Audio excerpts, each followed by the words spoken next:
आज हम लोग महत्वपूर्ण कार्बनिक प्रतिक्रियाओं को देखेंगे कि कार्बनिक प्रतिक्रियाएं किस आधार पर होती हैं, किस आधार पर कोई पदार्थ किसी अन्य पदार्थ से प्रतिक्रिया कर कैसे बदल जाता है। तो पदार्थों को एक दूसरे में बदलने के लिए उत्प्रेरक की मुख्य भूमिका होती है। जिस प्रकार का उत्प्रेरक डालेंगे उस प्रकार का वह पदार्थ बना देगा मतलब पदार्थ का बनाना उत्प्रेरक का काम है। तो हम लोग हर प्रकार के उत्प्रेरक को देखते हुए उसके गुणों की ओर बढ़ेंगे और प्रतिक्रियाओं को देखेंगे। हम लोगों ने पहला पदार्थ लिया है H2SO4। H2SO4 किस कार्बनिक कंपाउंड पर काम करता है और वह उसको किस रूप में बदल देता है यह सीखेंगे। तो H2SO4 है, अगर H2SO4 का सांद्र विलयन रहेगा तो यह विलयन अल्कोहल पर रिएक्शन करेगा। यह अल्कोहल को इसका रिएक्शन एल्कोहल पर होगा। यह एल्कोहल को ईथर में बदल देगा। यह एल्कोहल को ईथर में बदल देगा। जो H2SO4 रहेगा और हम H2SO4 को एल्कोहल में डालते हैं तो प्रतिफल क्या प्राप्त होगा?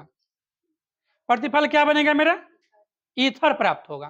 तो यह किसका काम है? H2SO4 का। अगर हमें किसी प्रतिक्रिया में अल्कोहल से ईथर बनाना है तो कौन सा उत्प्रेरक डालेंगे? या कोई ऐसे प्रतिक्रिया लिखा हुआ है ROH और तीर चिन्ह पर H2SO4 है और हमें रिएक्शन को पूरा करना है तो हम इस साइड पूरा करके क्या बनाएंगे? ईथर बनाएंगे। तो यह H2SO4 का काम, इसके लिए ताप की बहुत आवश्यकता होती है। यह 140 डिग्री सी ताप पर क्रिया होगी। अल्कोहल से ईथर प्राप्त होने के लिए तापमान हमें चाहिए 140 डिग्री सेल्सियस। इससे अलग ताप पे अलग प्रतिफल भी बना सकता है। तो यह अल्कोहल है ROH, इससे हमें बनने वाला है ईथर। तो ईथर का क्रियाशील मूलक होता है O। दोनों ओर बॉन्ड होते हैं तो एक R इधर जुड़ेंगे और एक R इधर जुड़ेंगे। इधर दो गो अल्कोहल रहेगा, 2 ROH रहेगा। अब बच क्या गया वह देखा जाए तो इसमें 2 गो R था, दोनों R लग गए। 2 गो O था और 2 गो H भी था, एगो O लगा है। अभी इसका एगो O और 2 गो H बचा हुआ है तो 2 गो H और एगो O मिलके क्या बनाएगा? अगर हम इस रिएक्शन को सीखने के लिए दोनों एल्कोहल को अलग अलग लिखें, ROH प्लस ROH, इस एल्कोहल को हम 2 बार लिखे हैं और इसको अगर रिएक्शन करेगा तो यही जल का अणु हट जाएगा तो बनेगा ROR।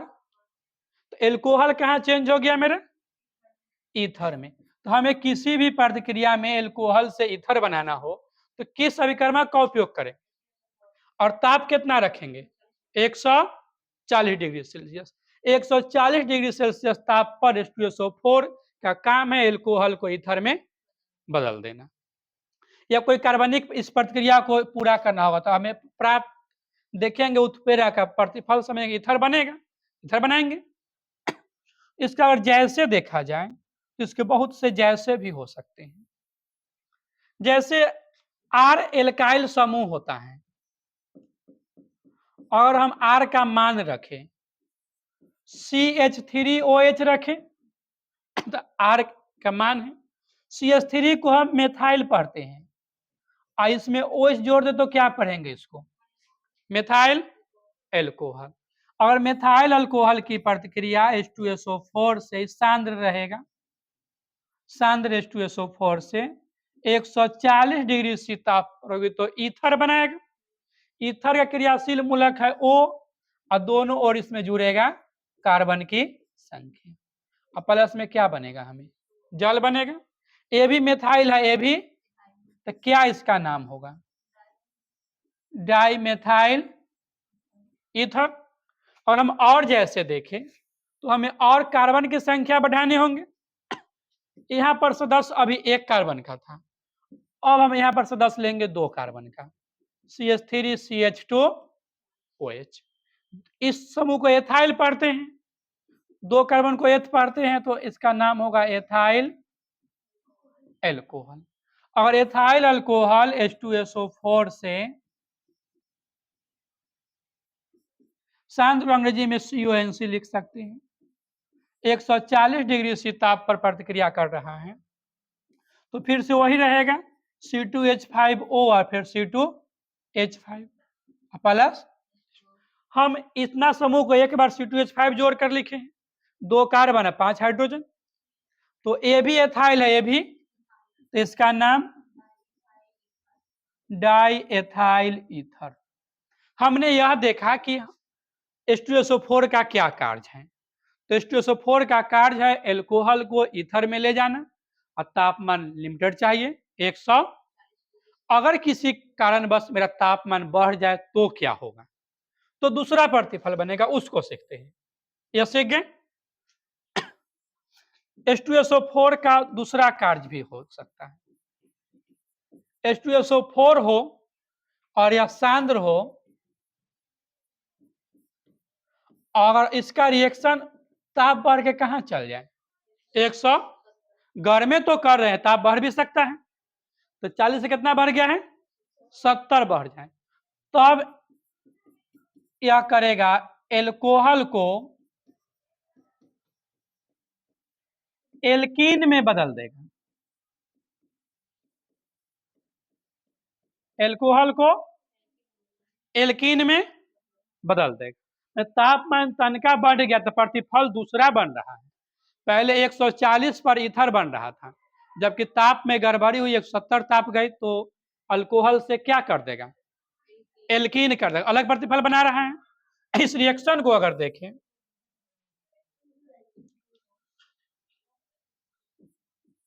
RCH2 CH2OH एल्कोहल है,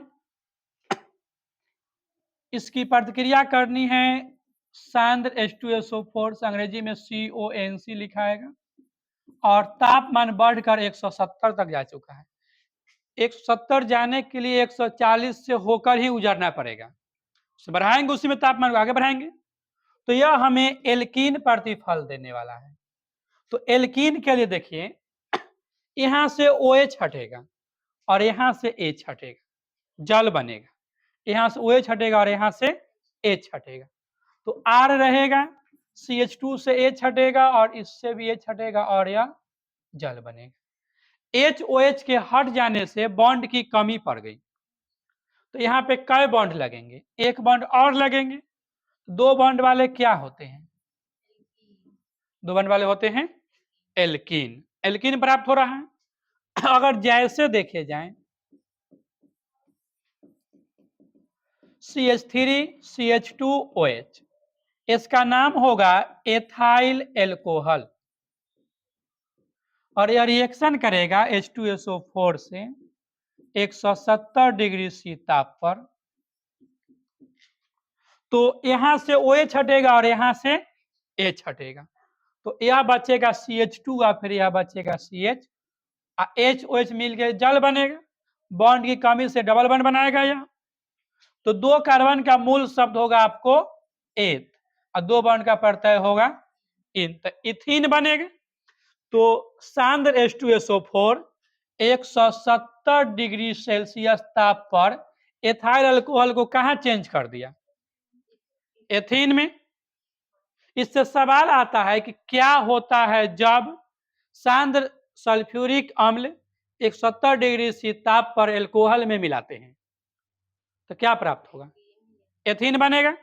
या क्या होता है जब एथाइल एल्कोहल की प्रतिक्रिया 170 डिग्री सी ताप पर सांद्र सल्फ्यूरिक अम्ल से कराई जाती है, क्या बनेगा इसमें, तो हमें अभिकर्मक का कार्य याद करना पड़ेगा कि सांद्र H2SO4 का क्या कार्य है, तो H2SO4 का 2 कार्य देखें, जब 140 डिग्री सी ताप होगा तो वह एल्कोहल को ईथर में ले जाएगा, और ताप बढ़ करके 170 जाएगा तो वह एल्कोहल को एल्कीन पर लाएगा। यह इसका 2 कार्य था। दूसरा कार्य हम लोग देखेंगे,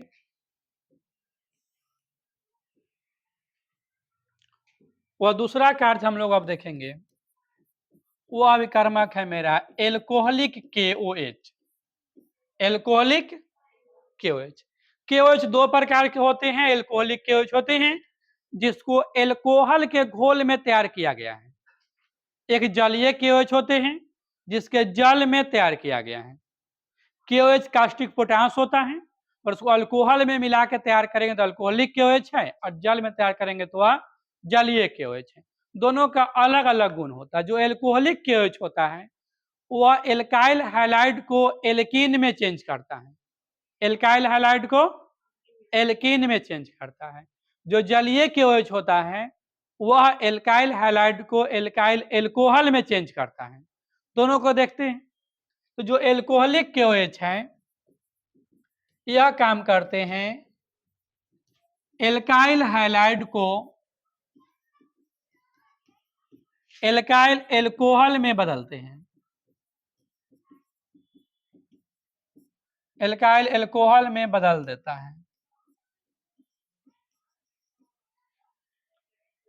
नहीं नहीं, गलत लिखा, ये गलत लिखा गया। एल्काइल हैलाइड को एल्कीन में बदलेगा, ये जलीय रहेगा तो एल्कोहल में बदलेगा। एल्काइल हैलाइड को एल्कीन में बदल देगा ये। तो एल्काइल हैलाइड होगा आपको RCH2CH2X, ये एल्काइल हैलाइड है और इसकी प्रतिक्रिया KOH से होगी और KOH रहेगा अल्कोहलिक AlC। ये करेगा क्या कि यहां से X हटा देगा, यहां से H हटा देगा, HX को बाहर निकालेगा, HX को ही बाहर निकालेगा, तो बच रहा है RCH और CH2, यही बच रहा है। इसका एगो H हट गया, इसका एगो X, इसके बीच फिर डबल बॉन्ड बनेगा और बनेगा KX plus H2O। KX plus, यहाँ KOH था, X के साथ रिएक्शन किया, HOH की रिएक्शन किया,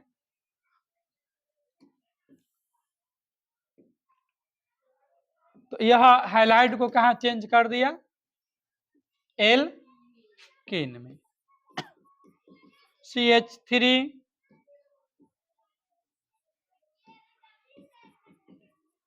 CH2Cl, इसको एथाइल पढ़ते हैं इधर से और Cl को पढ़ते हैं क्लोराइड, तो इसका नाम होगा एथाइल क्लोराइड।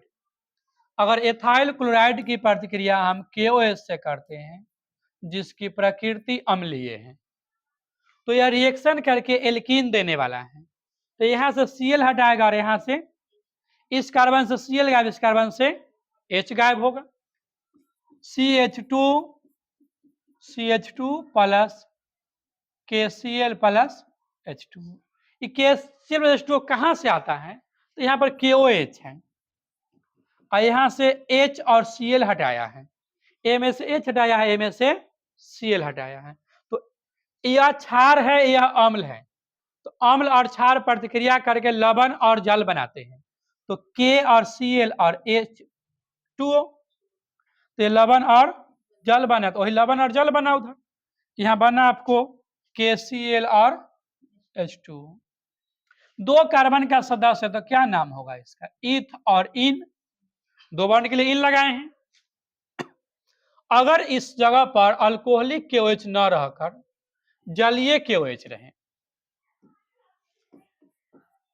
जो KOH हो उसकी प्रकृति कैसी है, जलीय है, तो यह क्या करेगा, एल्काइल हैलाइड को एल्काइल एल्कोहल में बदलेगा, एल्काइल हैलाइड को एल्काइल एल्कोहल में बदलेगा। यह RX है एल्काइल हैलाइड, यह KOH है जो जलीय है, तो यहां से X हटेगा, यहां से OH यहां आ जाएगा, OH कहां पर आ जाएगा, इसके पास, आई चल जाएगा K के पास, तो ये बनाएगा ROH प्लस KX। यह प्रतिस्थापित कर रहा है, तो यह प्रतिस्थापन प्रतिक्रिया है। जबकि अल्कोहलिक KOH में देखिए तो यहां से H और यहां से Cl को विलुप्त कर रहा है, तो वह विलोपन प्रतिक्रिया है। मतलब जो एल्कोहलिक KOH है वह विलोपन प्रतिक्रिया देता है, जबकि जलीय KOH जो है वह विस्थापन या प्रतिस्थापन प्रतिक्रिया देता है। तो यह हमें क्या प्राप्त कराया है? एल्कोहल। और इसका जैसे देखा जाए तो CH3Cl, CH3 को मेथाइल पढ़ते हैं और Cl को पढ़ते हैं। अगर KOH से रिएक्शन कर रहा हो, KOH आपका अगर जलीय हो तो क्या बनेगा? CH3 या OH और फिर इधर KCl। इसका नाम मेथाइल और OH के लिए एल्कोहल, इसका नाम होगा मेथाइल एल्कोहल। और जैसे देखिए तो कार्बन की संख्या हम बढ़ा लेंगे। जलीय को अंग्रेजी में एक्वस लिख सकते हैं, AQ। ये 2 कार्बन का समूह है तो एथाइल है, और Br जो है सो ब्रोमाइड है। एथाइल ब्रोमाइड जलीय KOH से रिएक्शन करेगा तो CH3 CH2OH देगा और यह KBr बनेगा। यह आपको बनेगा एथाइल एल्कोहल। मतलब दोनों में अलग अलग गुण हुआ। अल्कोहलिक KOH विलोपन प्रतिक्रिया दिया, जबकि जलीय KOH विस्थापन अभिक्रिया दिया।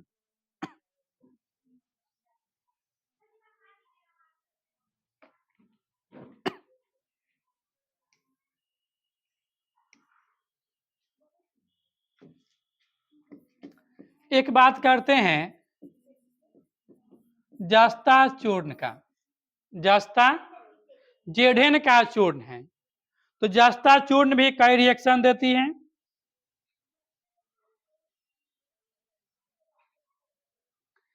जस्ता चूर्ण जो है इसका रिएक्शन एल्काइल हैलाइड पर होता है, और यह एल्काइल हैलाइड को उच्च श्रेणी के एल्केन में भेज देती है। एक कार्बन से 2 कार्बन बना देती है। जैसे देखिए जो जस्ता चूर्ण है, यह जस्ता चूर्ण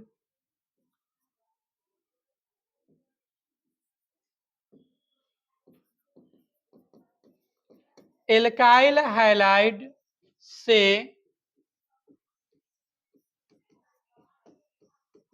उच्च श्रेणी का एल्केन बनाता है। उच्च श्रेणी का एल्केन कहने का मतलब कार्बन की संख्या बढ़ेगा उधर।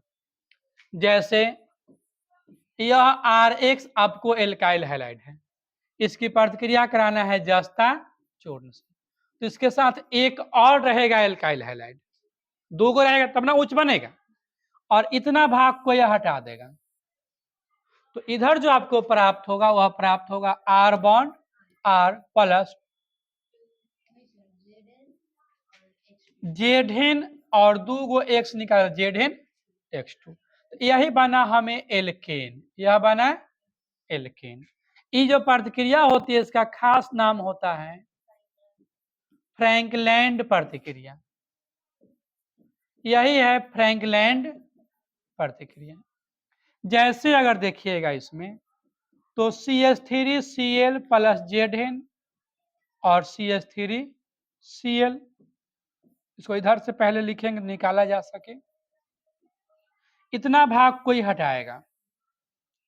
CH3 को मेथाइल पढ़ते हैं तो इसका नाम हो जाएगा मेथाइल क्लोराइड।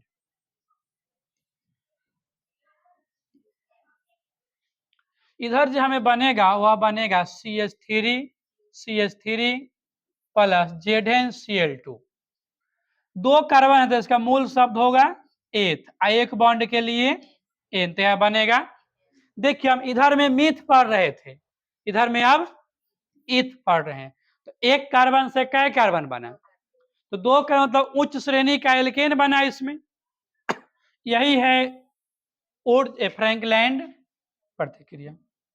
और भी जैसे देख सकते हैं, इधर से 2 कार्बन लेकर चले, C2H5Br प्लस Zn और C2H5Br, तो इतना समूह को हटाएगा। यह है हमें एथाइल ब्रोमाइड। इधर में हमें प्राप्त होगा C2, एक बार अगर हम जोड़ दें इसको तो C2 तो C4 और H10, 5 यहाँ था, 5 यहाँ था, C4H10 प्लस Zn Br2, तो C4 को ब्यूट पढ़ते हैं, ब्यूटेन प्राप्त हुआ। तो यह हमने देखा जस्ता चूर्ण का काम, कि जस्ता चूर्ण जो थी, Zn की चूर्ण थी, वह फ्रैंकलैंड प्रतिक्रिया दी और इसमें एल्काइल हैलाइड को उच्च श्रेणी के एल्केन में बदल दी। जस्ता चूर्ण एक और भी काम करता है, इसका दूसरा काम हो सकता है जस्ता चूर्ण का, दूसरा काम हो सकता है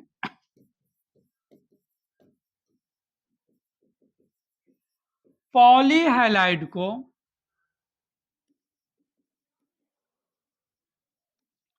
एल्कीन में बदलेगा, पॉलीहैलाइड को यह एल्कीन में बदलेगा। पॉलीहैलाइड कहने का मतलब है यह पॉलीहैलाइड है क्योंकि इसमें एक से अधिक हैलोजन है, एक से अधिक हैलोजन। इसका नाम करेंगे तो एक कार्बन है ई, तो 2 कार्बन का मूल शब्द होगा, प्रत्यय होगा इसके लिए एन, एगो एक पर है, एगो 2 पर है, तो 1,2 डाइक्लोरो, तो इसका पूरा नाम होगा 1,2 डाइक्लोरो एथेन। अगर हम इसकी प्रतिक्रिया जस्ता से कराएंगे, जस्ता चूर्ण, तो जस्ता जो चूर्ण होगा वह हाइड्रोजन समूह को निकाल लेगा, दोनों Cl को निकाल लेगा, तो हमको वहां पर बच जाएगा CH2 और CH2 और बनेगा ZnCl2, कि जस्ता Cl को खींच लिया है, ZnCl2 बॉन्ड की डबल बॉन्ड बनेगा, तो इसका 2 कार्बन के लिए ईथ और डबल बॉन्ड के लिए इन, तो जस्ता पॉलीहैलाइड को भी एल्कीन में बदल देगा।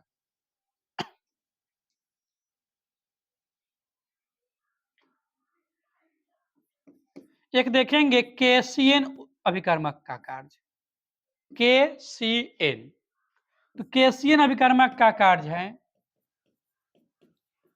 कि यह एल्काइल हैलाइड को एल्काइल साइनाइड में बदलेगा, एल्काइल साइनाइड में बदलेगा।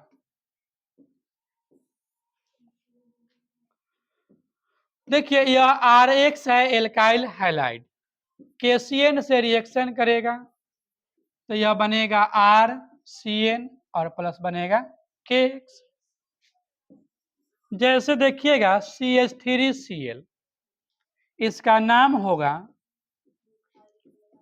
मेथाइल क्लोराइड, अगर KCN से रिएक्शन करेगा तो यह बनाएगा CH3Cn प्लस KCl, तो यह बनाएगा मिथाइल साइनाइड।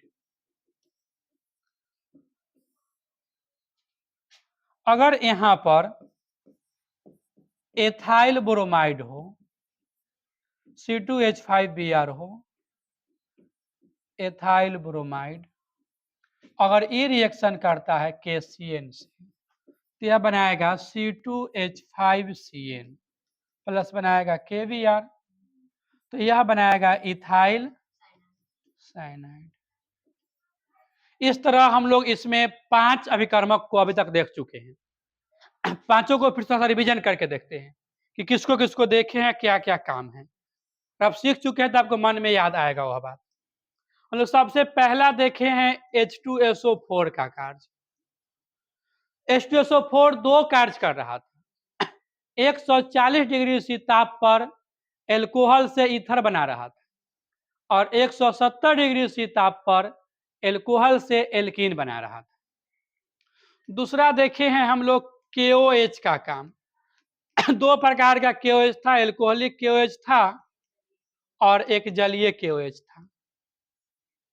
जो एल्कोहलिक KOH था वह विलोपन प्रतिक्रिया दे रहा था, एल्काइल हैलाइड से एल्कीन बना रहा था।